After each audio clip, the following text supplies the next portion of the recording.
How are we doing, guys? And welcome back to All Leeds TV. It's your Cardiff 2, Leeds United 2 post-match reaction to the game. Well, first of all, I'm glad to still be in the FA Cup because at half-time, that's probably at most what I could have asked for, really, in total honesty. We were in absolute disarray. I'm still very, very concerned by what we've seen today, to be totally honest with you. But I'm just glad to have avoided, for the time being, another horrendous FA Cup third round shock, really. Listen, we've still got to play Cardiff at home, of course. We've still got to win that return leg. But my word, that was looking really, really grim at half time. Better second half, but ultimately it's kind of the minimum you were expecting, really. There had to be some kind of response. Luckily, there was a response. But yeah, incredibly worrying. Made a few notes on the game, really. It was just all over the place first half. Absolutely all over the place. Defensively, it looks like every single time the opposition gets the ball, they look like they're going to score, to be totally honest with you. We dominated possession in that first half. Cardiff get one turnover, they score. It's as simple as that, they score. Second goal is at least 4 or 5 individual mistakes within that second goal. Probably on the first goal as well, if we're being honest. Just too many individual mistakes. The system looks too open. When you go over midfield of Greenwood and JB, I thought JB had a really, really good game, by the way. I really did think in that first half, he was the one who looked like making things happen. I think he's got to play a lot more minutes than what he is doing. But it's a very open midfield. There's no natural defensive anchor in that midfield like a Tyler Adams. To be honest, there's no real defensive anchor in midfield in the whole squad, if we're being honest. We're really, really short on depth in that area. Not quality, because obviously Tyler Adams is such a key player for us, but depth in that area. Whenever Tyler Adams isn't on the pitch, we look so open. And we look open sometimes when Tyler Adams is on the pitch, so it's bad enough in that situation. But when he's not on the pitch, it's even worse, as shown today. I really don't know what happened in the first half. We just didn't really create anything. Had plenty of the ball. We just could not break down Cardiff at all. We were getting desperate. Obviously Willie Nontos took a dive. A couple of shots from distance. It's just desperation started to set in, really, in that first half. And I don't know, there's just a lot of confusion in this team at the moment. What are we trying to be at this moment in time? Are we a high-pressing team? Yes, we're clearly a high-pressing team, but what's the idea beyond that? When teams go long against us and play over our press, what's the plan then? There doesn't seem to be anything. And it's not just down to Jesse Marsh, it's down to the players themselves. There's no real responsibility being taken. It's just, the whole thing's a mess at this moment in time. And today really summed that up. And at times it looked like being embarrassing. It really looked like that second half could have got really, really nasty. If Cardiff scored again, who knows what would have happened at that point.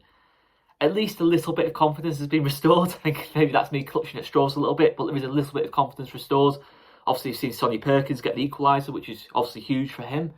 Not that I think Sonny Perkins is a player at all lacking in confidence. You see it from the under-23s. He is someone that definitely believes in his own ability. Matteo Joseph as well, I thought was really good coming on. Had a really good chance to possibly, before Sonny Perkins made it 2-2. So, yeah, very, very much positives from them.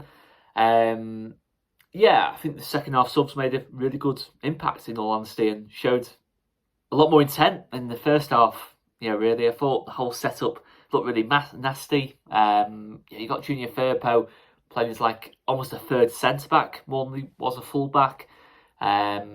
It was just all over the place. I've kind of said that already, but it was absolutely all over the place. There is definite talent in this squad. I cannot say there's not talent in this squad. There's definite talent in this squad. Willie Nonto, Somerville,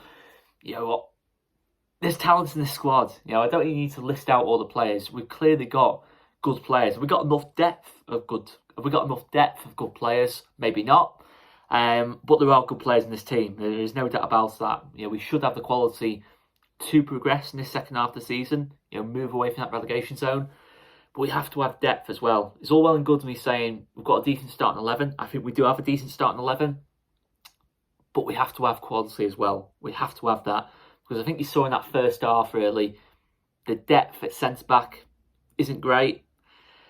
Even our first choice centre-back options aren't particularly great either. Full-back-wise, again, it's looking a little bit okay going forward, but defensively, it's lacking quality. So it still feels like we need to score a lot of goals to even get a result in the game, never mind win a game. So to concede 2 against Cardiff, who are one of the lowest scorers in the Championship, 20th in the Championship, also rested a lot of players. That's a massive concern to me. We really aren't making progress. Let's have it right. Let's say it as it is. We are not making progress as a team, really. You know, is this a team right now, in terms of the players, the system, the way we're playing at this moment in time, is this a team to be proud of? Of course, I'll always be proud to be a Leeds fan. That's not the question. Is the team something to be proud of? You know, ask yourself that. Is this team to be proud of at this moment in time? Not really. Not really, if we're being totally honest. Second half, the 23s came on and made a really good impact. That's something to be proud of in terms of the players coming through. There's a lot of talent coming through. Cody Drama as well, I should mention too. Made a good impact at fullback. But yeah, this is the team that's just not functioning well at all, if we're being totally realistic. And it's a bad run of results for us. I think it's 2 wins in 15. And, you know, we took a risk in the second half. We had to take a risk in the second half to get back into the game. We made very attack-minded subs. The shape, I couldn't really tell what shape we were playing at times in that second half, but it was very attack-minded. We had to go for it. And listen, it was high risk. It could have been a 3 or 4-0 to Cardiff on the counter-attack. But we did start to dominate a bit in the second half. I'll definitely give us that. There is some fighting spirit in this team. And that's what you need when we're in the situation we're in. But we need a bit more quality, a bit more of a functioning system, really, where it feels like you can clearly see what our plan is against teams like this. You know, we're going to face a lot of teams in this second bit of the season who are just going to sit in against us and counter-attack. We've got to have a better plan, both on and off the ball, against these teams for me. And the subs made us look better. I think that's something all you can kind of ask for with the subs that we made, considering the subs we could only really make. But it is just so frustrating because there was so much more in that game for us today. You know, I think a lot of players have not took their opportunities, like Diego Llorente, Christensen, Aronson, Greenwood to an extent. You know, they've not took their opportunities today. They haven't really forced Jesse Marsh's hand to say, right, you're starting week in, week out. Maybe Aronson's an interesting one to list in that, but if we are making the recruitments that we're being linked to in this second bit of the season, in terms of the January window, then yeah, Brendan Aronson's position might well be at threat at this moment in time. And listen, there's a lot of players out of form in this team, but there is no doubt there was a lot more in that game for us today. We've now got to play a replay right in the middle of Aston Villa and Brentford, 2 massive games for us. Yeah, we might have to put a relatively strong team out now in those situations in that game. It's a real frustration that today, because if we get an injury from that Cardiff game, it's going to go back to the fact that we didn't get it finished in the first leg. The first game between the two teams. But the midfield without Adams is a massive concern. We've got to really look at that, because if Tyler Adams gets suspended, injured, we've got a massive problem at this moment in time. And it's not too different to our problems last season when Calvin Phillips wasn't in the team. Listen, I'm happy we got back into the game, but if you're expecting this to be a positive post-match reaction, despite a much better second half, then I'm afraid you'll be a bit disappointed. I love to be positive, but right now, there's not a lot to be positive about. The January window is crucial for us. We've got a lot more to do yet, but let's see what we do. Cheers for watching, guys. Make sure you hit that subscribe button if you haven't done already. Smash a like on the video and check out our other content on the channel. Cheers, guys.